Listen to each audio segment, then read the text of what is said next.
بسم اللہ شکیم صلاۃ والسلام علیہ یا سیدی یا رسول اللہ وعلیٰ علیہ وصحبہ یا حبیب اللہ اللہم صلی علی سیدنا محمد وعلیٰ علیہ سیدنا محمد وبارک صلی اللہ علیہ وسلم۔ یا اللہ صحیح بیان کرنے دی توفیق عطا فرما۔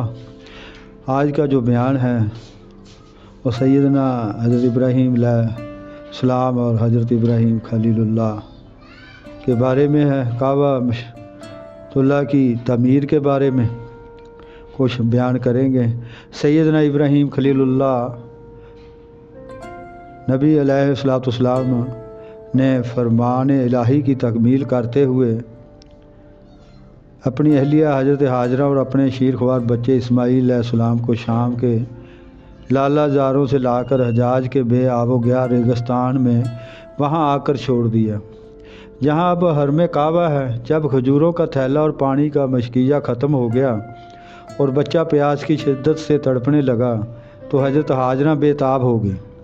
قریب ہی دو پہاڑیاں تھیں، صفا اور مروہ۔ کبھی وہ ایک پہاڑی پر چڑھ جاتی اور کبھی دوسری پر، اور وہاں کھڑی ہو کر دور دور تک نگاہ دوڑاتی، شاید کہیں کوئی انسان نظر آ جائے یا کسی انسانی وادی کا سراغ مل جائے۔ اس اضطراب میں انہوں نے صفا اور مروہ کے درمیان 7 چکر لگائے۔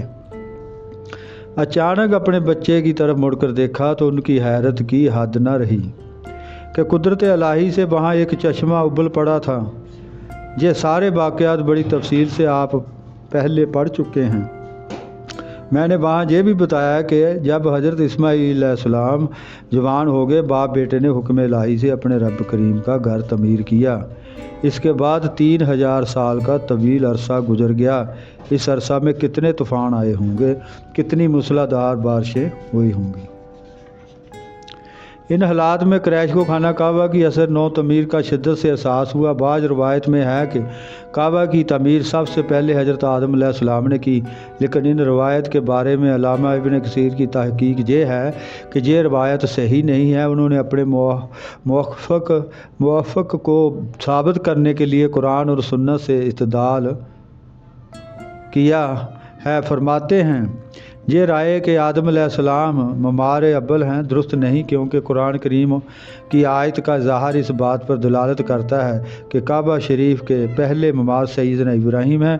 ویسے یہ مقام جہاں کعبہ تعمیر کیا گیا ہے اس سے پہلے بھی بڑا معزز اور محترم تھا اور اسے عزت اور احترام کی نظر سے دیکھا جاتا تھا۔ ارشاد خدا بندی ہے، بے شک پہلا عبادت خانہ جو بنایا گیا لوگوں کے لیے وہی ہے جو مکہ میں ہے، بڑا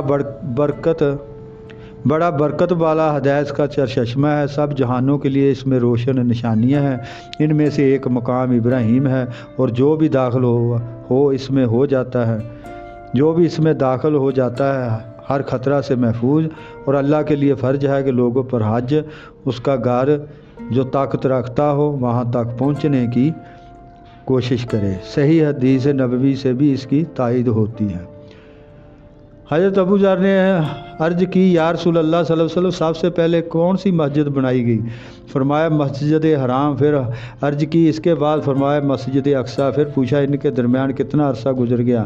فرمایا 40 سال۔ آج کا بیان یہیں پہ ختم کرتے ہیں۔ اللہم صلی علی سیدنا محمد وعلی آل سیدنا محمد وبارک صلی اللہ علیہ وسلم۔ اللہ کرم واجی فرمائے، اللہ اپنی رحمت اپنا فضل و کرم فرمائے، آمین۔